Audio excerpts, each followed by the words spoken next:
नमस्कार प्रिय भक्तों, आपका स्वागत है मेरे भक्ति विदम्बी में। आइए आज सुनते हैं देवउठनी एकादशी व्रत की कथा। तो कथा इस प्रकार है। एक राजा के राज्य में सभी लोग एकादशी का व्रत रखते थे। प्रजा तथा नौकर चाकरों से लेकर पशुओं तक को एकादशी के दिन अन्न ही नहीं दिया जाता था। तथा एक दिन किसी दूसरे राज्य का एक व्यक्ति राजा के पास आकर बोला, महाराज कृपया करके मुझे नौकरी पर रख लें।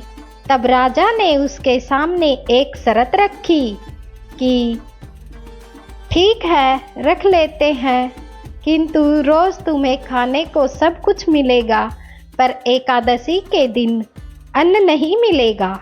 उस दिन उस व्यक्ति ने उस समय हाँ कर ली, पर एकादशी के दिन जब उसे फलाहार का सामना करना पड़ा तो उसे फलाहार दिया जाता है। वह राजा के सामने जाकर गिड़गिड़ाने लगा, महाराज इससे मेरा पेट नहीं भरेगा, मैं भूखा ही मर जाऊंगा, मुझे अन्न दे दो। राजा ने उसे शर्त की बात याद दिलाई, पर वह अन्न छोड़ने को राजी नहीं हुआ। तब राजा ने उसे आटा, दाल, चावल आदि दिए। वह नित्य की तरह नदी पर पहुंचा और स्नान कर भोजन करने लगा। जब भोजन बन गया तो वह राजा को बुलाने लगा, आओ भगवान भोजन तैयार है। उसके बुलाने पर पीतांबर धारण किए हुए भगवान चतुर्भुज रूप में आ पहुँचे तथा प्रेम से उसके साथ भोजन करने लगे। भोजनादि करके भगवान अंतर्ध्यान हो गए तथा वह अपने काम पर चला गया। 15 दिन बाद एकादशी का व्रत आया तो वह राजा से कहने लगा कि महाराज मुझे 2 गुना सम्मान दीजिए। उस दिन तो मैं भूखा ही रह गया।